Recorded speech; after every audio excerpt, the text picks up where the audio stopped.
And yeah, so try that roll with it. So you can also do a lot of melodies with just this basic pattern I'm showing you. So I'm going to show you a way to play Will the Circle Be Unbroken with just that pattern that went.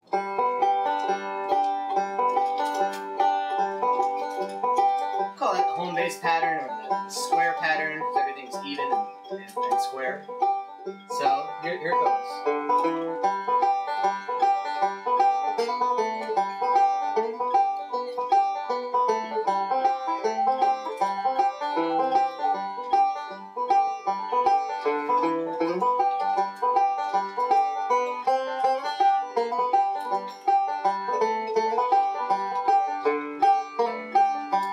Notice the same pattern all through.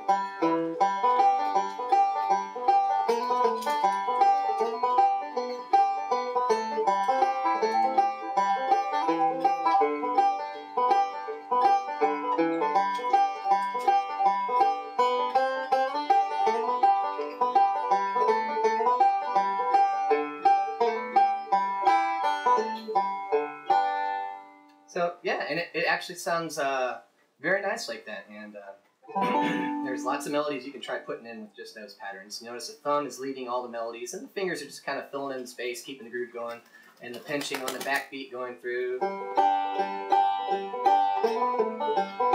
don't have to pinch every time, but the thumb's hitting that high G a lot of times on the backbeat.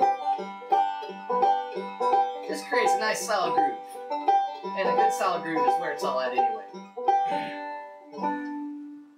Well, I guess it is worth looking at some other kinds of rolls or patterns. There's some more syncopated versions, and I'll start off with the forward roll. We'll do one that just covers these particular strings, and let's see here. I'm going to start with my thumb on the 3rd string, low G, and maybe I'll just play it first so you can hear it. Let's see.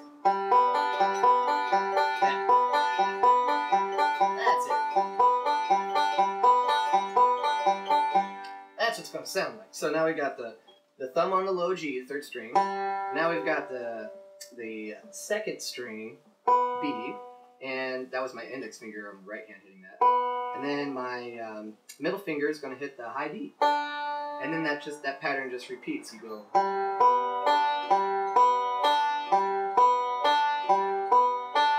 Just repeats there. I guess what I did previously will actually sound like this.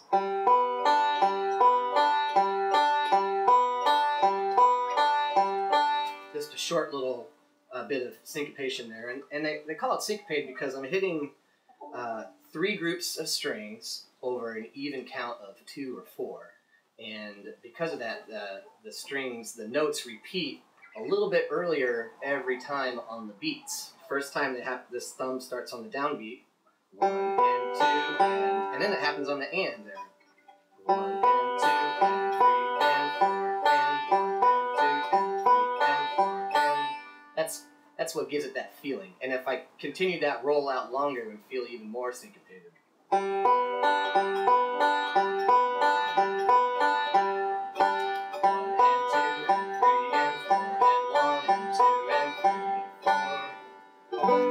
But I'll go back to the short one. On the short little version of that roll, I went 1 and 2 and 3 and 4 and 1 and 2 and 3 and 4 and that last little and I do on this open 1st string high D, it's just a filler. You could actually just leave out the note, not hit anything. 1 and 2 and 3 and 4 and 2 and 3 and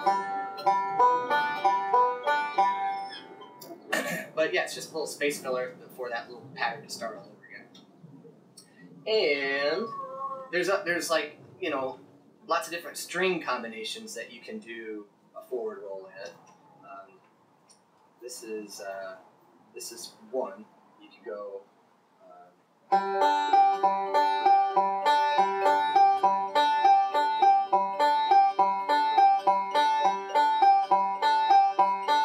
That was thumb on the low G. Middle finger on the high D, and then my thumb goes to this high G. And then now my index finger on the low G, Middle finger on the high D, thumb back on the high G, index finger on the low G, and then we just need a little space filler. In this case, we'll do this for the and beat, and that was the high D with my middle finger. Sounds like 1 and 2 and 3 and 4 and 1 and 2 and 3 and 4 and 1. So you get the idea. There's all kinds of variations on all these rolls, so I don't want to get in the weeds too much on that. But one area where you might hear this forward roll on the longer version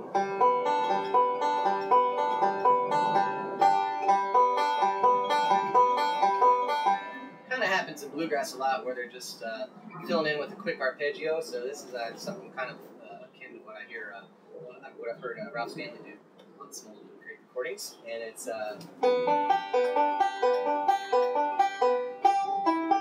C chord right here, D, high G.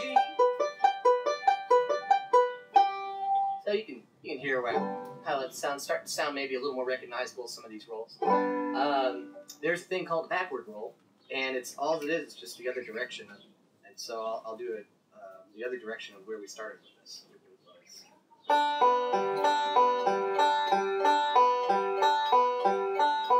and 2 and 3 and 4 and 1 and 2 and 3 and 4 and...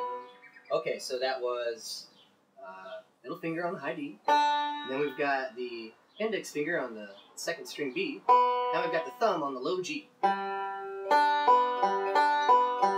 it just repeats. And then just like the previous one, we needed a little filler note at the end. So 1 and 2 and 3 and 4 and 1 and 2 and 3 and 4 and 1 and 2 and 3 and 4 and... In that case, we made our filler note this low G. We could certainly make the filler note any one of these strings. In music, you never know what the melody is going to require. And you could also do this B string. 1 and 2 and 3 and 4 and 1 and 2 and 3 and 4 and... So you get the idea. Experiment with that. So if anything, these are all good right-hand exercises to get comfortable with getting around on the strings with your right hand. So there's also a roll called the forward-backward roll, and I actually use this one a good amount. It's pretty fun. I've heard it a lot in some great bluegrass and folk music, and it goes 1, 2, 3, 4, 1, 2, 3. Never mind my counting there. Here's what it sounds like.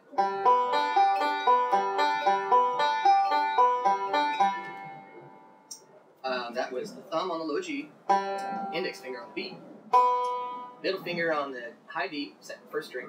Then your thumb goes to the high G, and then you just go back the way you came. That's the backward part. Forward. There, again, we've got the little filler note for the end. 1 and 2 and 3 and 4 and...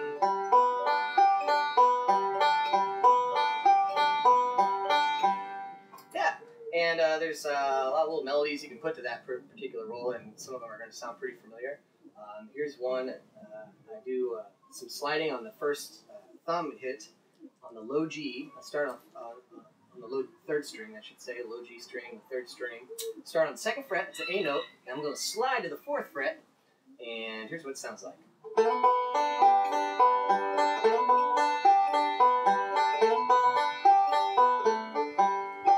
So I went sliding from the second and fourth fret, and then just continued my forward roll, which was my index finger on the B, middle finger on the high D, high twanger, coming back the way you came. And there's another little lick that's very similar, and then it just ends a little differently. So now I'm going to go.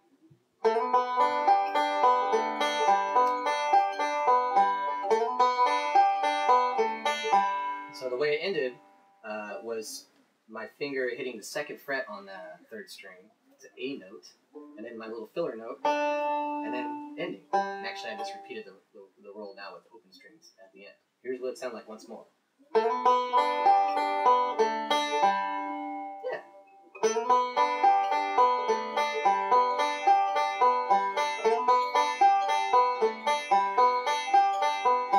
Yeah. All right. So let's see if we can apply some of these roles to Will the Circle Be Unbroken, and I'll try to say what roles I'm doing as they kind of wish me luck. I'm going to do, I'm going to call that basic home bass kind of roll a square roll. I could call it anything. I'll call it square. All right. Forward.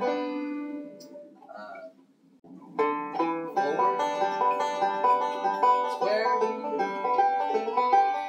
Keep square going. Forward, backward roll. Forward. Backward. Square. Forward and backward. There we go, yeah. Forward. Square. Keep it square. Forward, backward. Forward. Backward. Square. Forward and backward. So that's just kind of a way to illustrate the different roles and what they sound like during a song. You know, I gotta say, when I'm playing the banjo, I don't think about roles when I play. I mean, there's a time where it's a good time to work on stuff. When I'm playing, man, I don't even know how I could concentrate on roles and think of the melodies and stuff at the same time. So I recommend when you are playing with other people, just forget about all this stuff and just play what you hear, play what you feel, have fun. It's always important to be considerate about the other people you're playing music with, and that means listening. And it's also important to be considerate about your audience, and that means being just playing with feeling and playing with good intention, and spreading good cheer if nothing else. And those are the sort of the core values, I guess, to really that really always trump all this role and technique stuff. Okay, but I do hope that was all helpful, and good luck playing at home. All right, have a nice day.